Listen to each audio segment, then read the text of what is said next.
Welcome back to Hour 2 of the old RedBud Radio. And, Rich, what do we hear right before the break there? Homeless Black Dog by Pat Webb, Alan Stratyner, and Christopher Webb. A Pat Webb song. Man, what a wonderful song, Pat. And you've had that one for a while, too, I guess. Right. I did that specifically for an album. I forget which one. I'd carried what happened in my mind all those years, but it was an actual event in 1960. I was on the south side of Chicago, and I was busking, playing for tips on the street, and this young African-American fellow was dancing and singing and working with me, and I couldn't dance. I can street dance pretty well, but I couldn't do it and play at the same time. But I was singing a little bit, and this skinny black dog showed up. You could see his ribs, and so the cops came and threatened us, and so I just included the black dog to sort of specify and stand for all kinds of bad treatment of people that don't have it made. So maybe you were all in the same sort of circumstances. We were exactly all in the same shape, only he was on 4 legs and we were each He thought you were 2. a good match for him. Yeah. That's the way that happened, and the cops threatened us. And then later, I don't know what happened to the African-American fellow. I hope he did well. But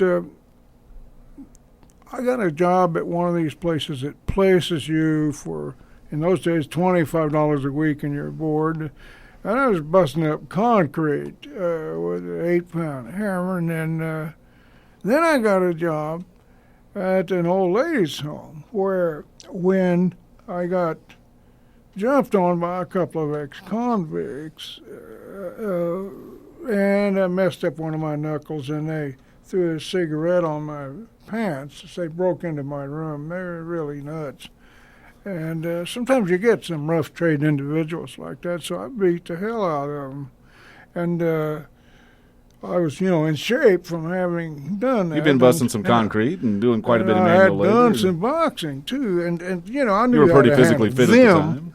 I was in better shape than I am now, I'll put it like that. So what happened was they wouldn't do anything for me. They wouldn't have their doctor look at my knuckles. Oh, your employer wouldn't help you with the wouldn't injuries. help me, exactly. So I quit. And then they begged me to stay because the next day was the 4th of July. And they realized, hey, we're going to have all kinds of people around here. And we had to fire those 2 guys because they were assaultive ex-convicts that picked on the wrong ex-Marine.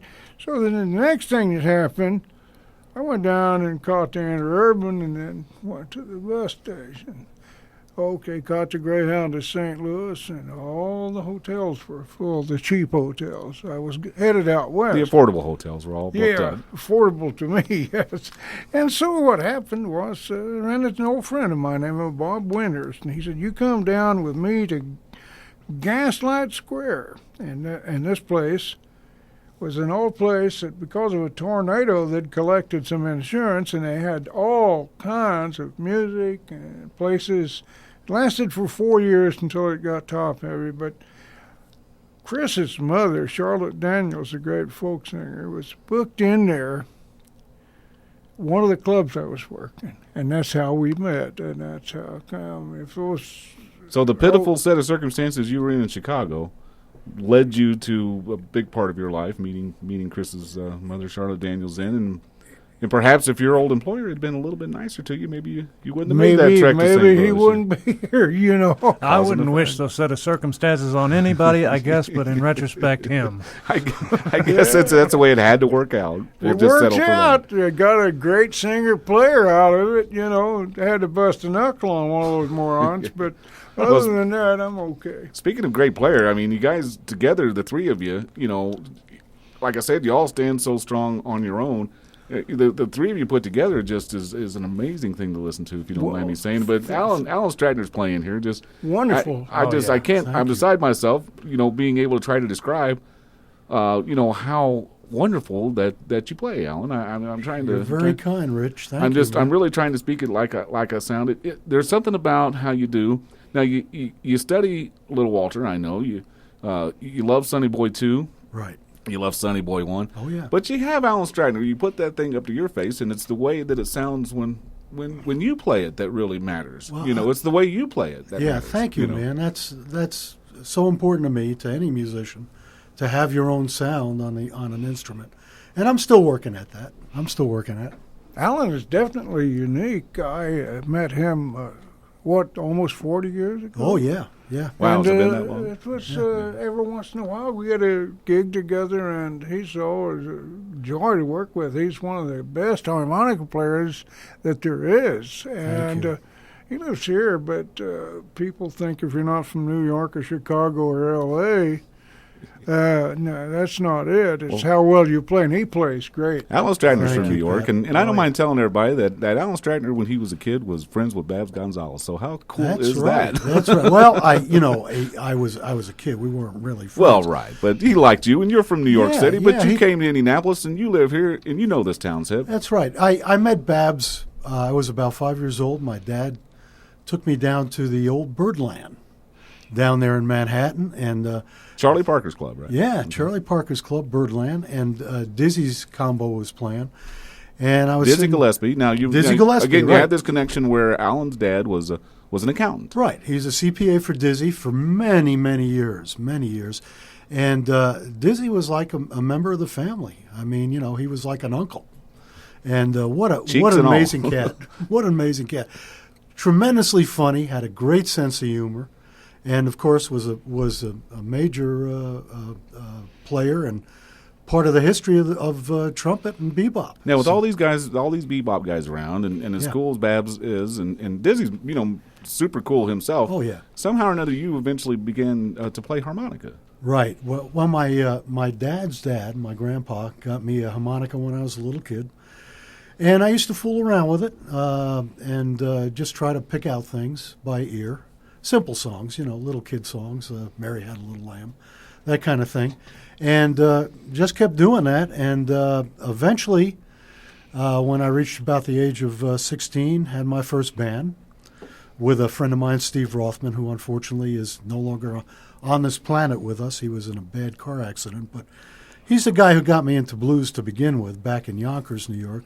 And the first band was called Uncle Meat's Mongolian Mucus Blues Band. As a tribute to... This was 1960s Yonkers. Right. Okay, This was a gotcha. tribute to the great Frank Zappa and his movie Uncle Meat. So. Right. But it was your typical high school blues band. Yeah. And we went down to the Jewish Community Center. I remember they had us audition. And the audition consisted of playing at a bar mitzvah party. And it was quite an audition because it lasted 3 hours. We played 3 sets and never heard from them again. So Are you sure that was an audition, or perhaps they just got a free gig out I of think you? they got a free gig out of us, to tell you the Yeah, truth. we'll just call it an audition, and we'll get them to play for 3 hours.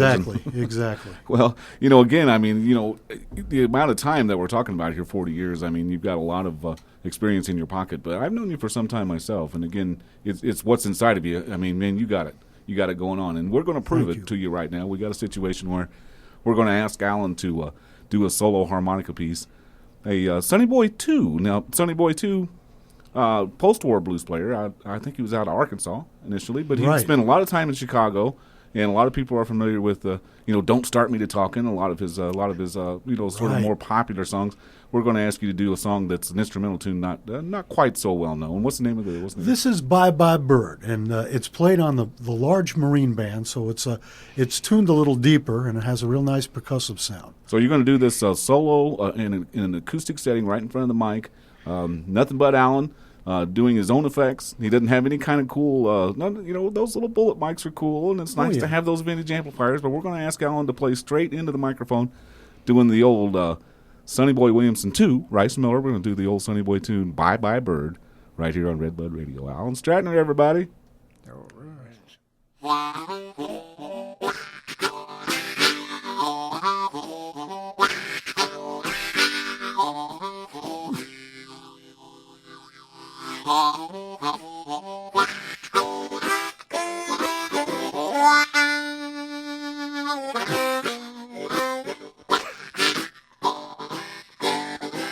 Bye Bye Bird. Bye Bye Bird. Bird, I'm gone. Bird, I'm gone. I am gone, baby, I'm gone to see my girl.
Bye-bye, bird.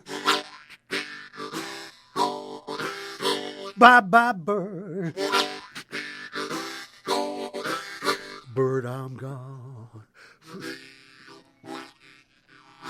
Bird, I'm gone. I am gone, my baby, I am gone to see my girl.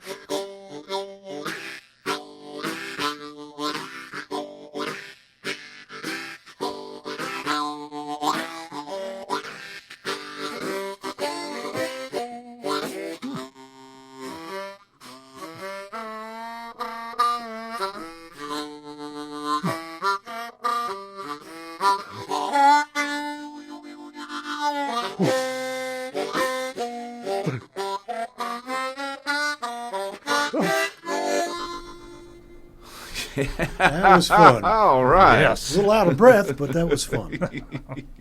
Yes, Alan Stratyner here, live in the studio doing the old Sonny Boy tune, Sonny Boy 2, instrumental tune. Straight into the microphone, it's Alan Stratyner doing Bye Bye Bird. And thanks to all you guys for coming in, playing in the studio live, having a conversation with us. Thanks to Pat Webb. Appreciate it, sir. Enjoyed it. Thank you, Christopher Webb. Again, Chris, I think he's still a young man. I Thank think you got a long, long career ahead of you if you're going anything like your dad and how that's turned out. So good luck to you. And I hope to have as long as successful a career as him. I Amen. believe And you an will. Alan. Thank you kindly, Alan. Again, you're still a young man. You and I play together a lot. I know, so I appreciate your friendship, sir. My pleasure. Thank you. Thanks to these guys, and thanks to everybody for tuning in. It's been a pleasure to present Pat Webb. He's been an individual who's had a big impact on a lot of other musicians around this town. He's what you would call a patriarch of the Indianapolis music scene. So we do appreciate him coming in and sitting in and bringing his talented buddies with him, and his son, of course. And we're going to close out the expanded version of the Underground Record Shop. Thanks very much to Carrie Allen Fields for allowing us to take a little more extra time up. But I think it was a lot of value in the interview and in the songs that we've heard. Well, I'll tell you what. Again, thanks again, gentlemen. Appreciate it very much. We're going to close out and do a song off of the Pat Webb. This is the Folkways album called Guitar. I think this came out in, 1978, Pat? No, 77, I believe, or 8, one of the two. The Folkways record, Guitar. We're going to play the great old tune, Sitting on Top of the World, the version by Pat Webb here on the Underground Record Shop. In the spring, one sunny day, my good girl left me, she's gone away. Now she's gone, I don't worry, I'm sitting on top of the world. She called me in Dallas and El Paso, said, come on daddy, I need you so. Now she's gone and I don't worry, I'm sitting on top of the world.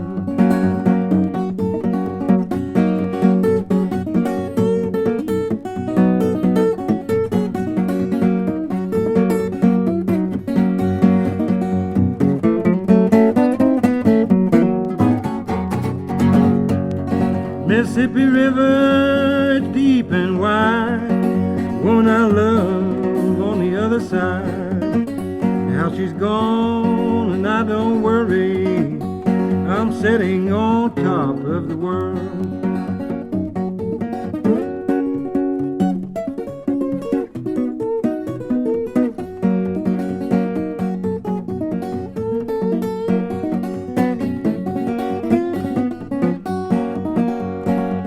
Ashes to ashes, it's dust to dust. It's just some people you cannot trust. Now she's gone and I don't worry. I'm sitting on top of the world.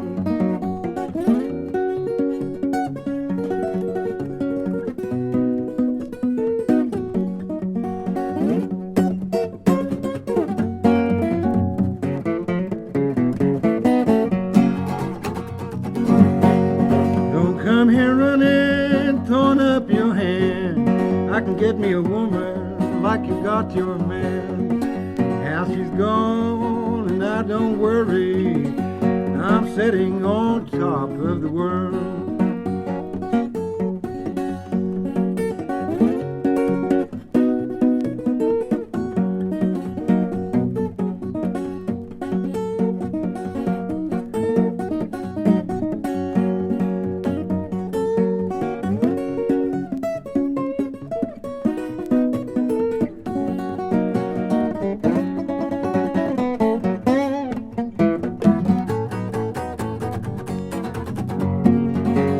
In the spring, one sunny day, my good girl left me, she's gone away. Now she's gone and I don't worry.